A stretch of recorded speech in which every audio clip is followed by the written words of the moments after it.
Assalamualaikum warahmatullahi wabarakatuh. Selamat pagi dan salam sejahtera bagi kita semua. Yang saya hormati dosen pengampu mata kuliah metodologi penelitian Mbak Anis Kurniasi dan dosen wali mahasiswa Mbak Nurrahmi Qodaryati. Perkenalkan, nama saya Risti Farus Istihar dengan NIM 211001231401444 dari Universitas Diponegoro. Pada kesempatan ini saya akan mempresentasikan hasil proposal penelitian yang berjudul Identifikasi Persebaran Nikel Laterit berdasarkan data bor pada Blok X, Pulau Obi, Kabupaten Halmahera Selatan.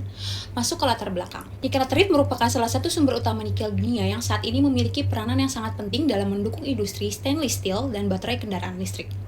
Seiring meningkatnya kebutuhan kendaraan listrik secara global, permintaan terhadap komoditas nikel juga terus mengalami peningkatan.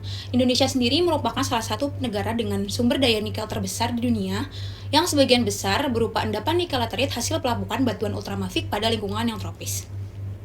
Pulau Obi di Kabupaten Halmahera Selatan merupakan salah satu daerah prospek nikel laterit yang berkembang pada batuan ultramafik seperti serpentinit, piroksinit, dan hasburgit. Endapan nikel laterit tersusun atas beberapa zona, yaitu zona topsoil, limonit, saprolit, dan bedrock. Masing-masing zona memiliki karakteristik kadar dan ketebalan yang berbeda-beda akibat pengaruh dari tingkat litologi, tingkat pelapukan, topografi, serta morfologinya. Penelitian sebelumnya oleh Heriansyah dan rekan-rekan menunjukkan bahwa kondisi topografi berpengaruh pada ketebalan profil laterit, di mana daerah dengan morfologi landai cenderung memiliki ketebalan laterit yang lebih besar dibandingkan daerah yang lebih curam. Namun hingga saat ini, kajian mengenai persebaran kadar nikel dan ketebalan zona laterit pada Blok X Pulau Obi masih relatif terbatas. Oleh karena itu, penelitian ini dilakukan untuk menganalisis persebaran kadar dan ketebalan nikel laterit berdasarkan data pemboran pada Blok X Pulau Obi.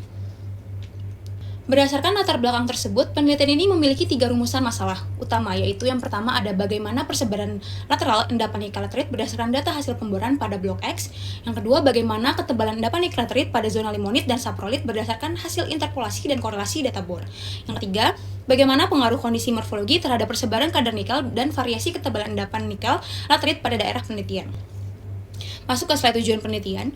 Adapun tujuan penelitian ini adalah pertama, mengidentifikasi dan menganalisis persebaran endapan nikel laterit secara lateral berdasarkan data pemboran. Yang kedua, mengetahui ketebalan zona limonit dan saprolit berdasarkan hasil interpolasi dan korelasi data bor. Yang ketiga, menganalisis hubungan antara kondisi morfologi dengan distribusi kadar nikel serta variasi ketebalan endapan nikel laterit. Penelitian ini diharapkan dapat memberikan manfaat baik secara teoritis maupun praktis. Secara teoritis, penelitian ini diharapkan dapat menambah pengetahuan mengenai karakteristik persebaran kadar dan ketebalan endapan nikel laterit berdasarkan data pemboran. Secara praktis, hasil penelitian dapat digunakan sebagai informasi pendukung dalam proses estimasi sumber daya, evaluasi potensi endapan nikel laterit, serta menjadi bahan pertimbangan dalam kegiatan eksplorasi lanjutan dan perencanaan penambangan. Agar penelitian ini lebih terarah, terdapat beberapa batasan penelitian. Yang pertama, penelitian hanya dilakukan pada wilayah Blok X dan tidak mencakup area di luar blok penelitian. Yang kedua, data yang digunakan meliputi data kolar, data SI, data survei, logging pemboran, data topografi, blok model, peta geologi regional, dan foto drone. Kemudian metode interpolasi yang digunakan dalam penelitian ini adalah metode inverse distance weighting atau IDW. Masuk ke slide tinjauan pustaka, penelitian ini disusun berdasarkan beberapa penelitian terdahulu yang relevan. Sudana dan rekan-rekan menjelaskan bahwa Pulau Obi didominasi oleh batuan ultramafik yang berpotensi membentuk endapan nikel laterit. Wahid menjelaskan bahwa pengayaan nikel banyak terjadi pada zona saprolit sebagai proses dari laterisasi. Juga menunjukkan bahwa topografi berpengaruh terhadap intensitas pelapukan dan ketebalan dari laterit. Kemudian Rizal dan Ashrawi menjelaskan bahwa morfologi atau kemiringan lereng memiliki pengaruh terhadap ketebalan dan distribusi endapan nikel laterit. Sementara itu, Prijono menjelaskan bahwa proses laterisasi yang menghasilkan zona topsoil, limonit, saprolit, dan bedrock. Berdasarkan penelitian terdahulu tersebut, sebagian besar penelitian masih berfokus pada proses pembentukan laterit, karakteristik zonasi, dan pengaruh morfologi. Sementara penelitian mengenai hubungan antara persebaran kadar nikel dan ketebalan lapisan berdasarkan data pemboran di Pulau Obi masih relatif terbatas.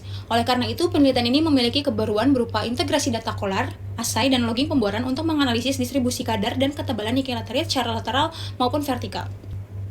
Masuk ke landasan teori geologi regional. Secara regional, Pulau Obi termasuk ke dalam kompleks ophiolite yang didominasi oleh batuan ultramafik seperti serpentinit, hasburgit, dan piroksenit. Stratigrafi daerah terdiri atas batuan ultramafik sebagai batuan dasar, kemudian terdapat formasi bacan dan formasi fluk. Selain itu, struktur geologi di daerah dipengaruhi oleh sistem sesar regional Sorong Sula dan Sorong Maluku yang menunjukkan aktivitas tektonik yang cukup intens. Kombinasi batuan ultramafik dan iklim tropis menjadikan Pulau Obi sangat mendukung terbentuknya endapan nikel laterit. Kemudian, Endapan nikel laterit terbentuk akibat proses pelapukan intensif pada batuan ultramafic pada iklim tropis dengan curah hujan yang tinggi. Kemudian proses ini juga menyebabkan unsur-unsur tertentu mengalami pelindian, sedangkan unsur nikel mengalami pengayaan dan terakumulasi pada bagian tertentu dari profil laterit. Profil laterit umumnya terdiri atas zona topsoil, limonit, saprolit, dan bedrock. Zona saprolit merupakan zona yang paling kaya nikel sehingga menjadi target utama kegiatan eksplorasi dan penambangan. Kemudian terdapat dari faktor pembentukan endapan nikel laterit itu dipengaruhi oleh beberapa faktor utama. Pertama, adanya batuan induk ultramafic yang menjadi unsur utama nikel. Kemudian terdapat struktur geologi yang mengontrol jalur masuk dan mempercepat proses pelapukan. Yang ketiga, iklim tropis dengan curah hujan yang tinggi yang mendukung dari proses laterisasi. Yang keempat adalah waktu pelapukan yang menentukan tingkat pengayaan unsur nikel. Dan yang terakhir adalah topografi, di mana daerah landai cenderung menghasilkan akumulasi laterit yang lebih tebal dibandingkan daerah curam yang lebih mudah mengalami erosi. Masuk ke metodologi penelitian. Penelitian ini dilakukan melalui 4 tahapan utama, yaitu tahap pertama terdapat tahap persiapan, yaitu meliputi studi literatur dan pengumpulan data sekunder.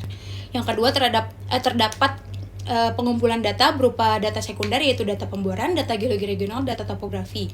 Tahap ketiga adalah pengumpulan data dan analisis data yang meliputi analisis statistik kadar nikel, pembuatan peta persebaran kadar dan ketebalan menggunakan metode IDW pada ArcGIS, serta pembuatan penambang korelasi menggunakan Surpak.